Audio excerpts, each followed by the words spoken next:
আকাশবাণী কলকাতা। খবর পড়ছি প্রবাল বন্দ্যোপাধ্যায়। বিশেষ খবর। সমগ্র জাতি আজ যথোচিত মর্যাদায় 1971-এর যুদ্ধে পাকিস্তানের বিরুদ্ধে ভারতের সেনাবাহিনীর জয়লাভ স্মরণে বিজয় দিবস উদযাপন করছে। প্রধানমন্ত্রী নরেন্দ্র মোদী নতুন দিল্লিতে জাতীয় যুদ্ধ স্মারকে সেনা জওয়ানদের উদ্দেশ্যে শ্রদ্ধা জ্ঞাপন করেছেন।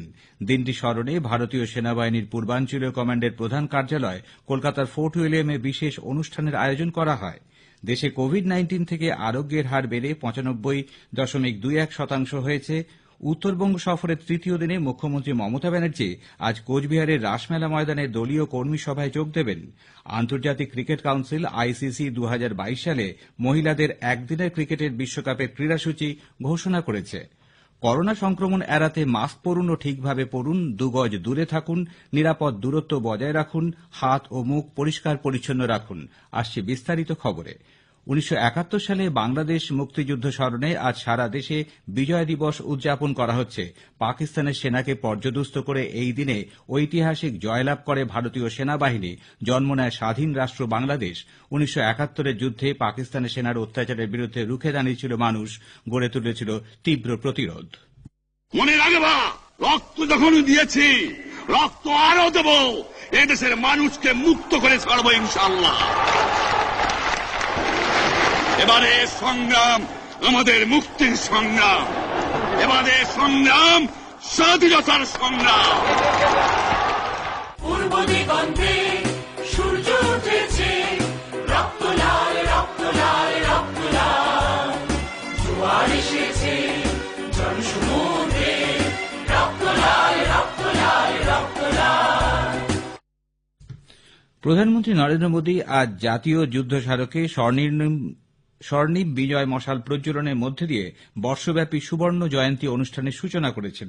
প্রধানমন্ত্রী, প্রতিরক্ষামন্ত্রী ও 3 বাহিনীর প্রধান বীর শহীদদের স্মৃতির প্রতি শ্রদ্ধা জানান। প্রতিরক্ষা মন্ত্রক সূত্রে জানানো হয়েছে, এই উপলক্ষে দেশজুড়ে নানা অনুষ্ঠানের আয়োজন করা হয়েছে। উদ্বোধনী অনুষ্ঠানটি হয় নতুন দিল্লির জাতীয় যুদ্ধ স্মারকে। সেখানকার চিরায়ত অগ্নিশিখা থেকে 4টি মশাল প্রজ্বলন করে 1971 সালের যুদ্ধে পরম বীর চক্র ও মহাবীর চক্র সম্মানে ভূষিত সেনা জওয়ানদের গ্রাম সহ দেশের বিভিন্ন জায়গায় নিয়ে যাওয়া হবে। দেশমাতার এই বীর জওয়ানদের জন্মভূমি ও যেসব গুরুত্বপূর্ণ স্থানে 71-এর যুদ্ধ সংঘটিত হয়েছিল সেই সব স্থান থেকে মাটি নিয়ে আসা হবে নতুন দিল্লির যুদ্ধ স্মারকে। বিজয় দিবস উপলক্ষে প্রতিরক্ষামন্ত্রী রাজনাথ সিং স্বর্ণিম বিজয় বর্ষ লোগোর আনুষ্ঠানিক উন্মোচন করেন। শ্রী সিং ভারতীয় সেনাবাহিনীকে কুর্নিশ করে এক টুইট বার্তায় বলেছেন, জওয়ানরা সাহসিকতার এক নতুন অধ্যায় রচনা করেছে। শহীদদের আত্মত্যাগ ভারতবাসীকে অনুপ্রাণিত করে। সমগ্র জাতি তাদের শ্রদ্ধা জানাচ্ছে। আজ 16ই ডিসেম্বর ঐতিহাসিক বিজয় দিবস। এ রাজ্যেও নানা অনুষ্ঠানের মধ্যে দিয়ে সাড়ম্বরে পালিত হচ্ছে বিজয় দিবসটি। স্মরণে ভারতীয় সেনাবাহিনীর পূর্বাঞ্চলীয় কমান্ডের প্রধান কার্যালয় ফোর্ট উইলিয়ামে বিশেষ অনুষ্ঠানের আয়োজন করা হয়। ভারতীয় সেনার জিওসি ইনসি অনিল চৌহান শহীদদের প্রতি শ্রদ্ধা জানান।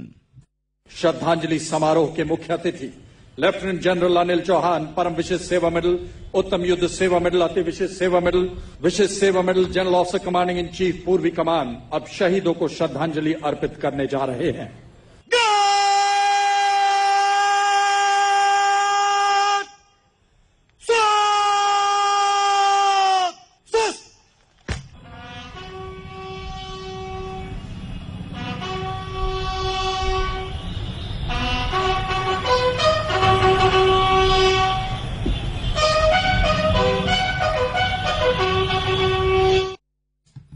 মুক্তিযোদ্ধা ও ভারতীয় সেনার যৌথ অবদানের স্মৃতিচারণা করে তিনি পরবর্তী প্রজন্মের কাছে এই গৌরবময় ইতিহাসকে তুলে ধরার জন্য সকলের প্রতি আবেদন জানান। শ্রী চৌহান বলেন, আগামী বছর বিজয় দিবসের 50তম বর্ষপূর্তি পালন করা হবে। করোনা পরিস্থিতিতেও বাংলাদেশ থেকে মুক্তিযোদ্ধা সহ সেদেশের সেনাবাহিনীর প্রতিনিধি দল এই অনুষ্ঠানে অংশ নেওয়ার জন্য শ্রী চৌহান বাংলাদেশ সরকারকে কৃতজ্ঞতা জানিয়েছেন। 1971-এ পাকিস্তানি বাহিনীর বিরুদ্ধে ভারতের বিজয়ের 49তম বার্ষিকী উপলক্ষে আকাশবাণী কলকাতা আজ রাত 9টায় একটি বিশেষ অনুষ্ঠান সম্প্রচার করবে।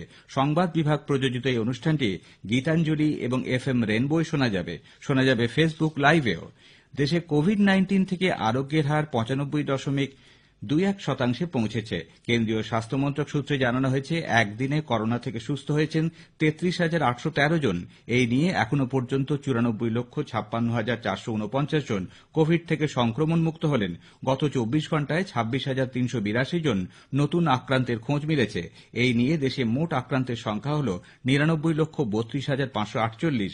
একই সময়ে আরও 387 জনের মৃত্যু হওয়ায় এই নিয়ে করোনা ভাইরাসে মোট 1,46,096 জন প্রাণ হারালেন।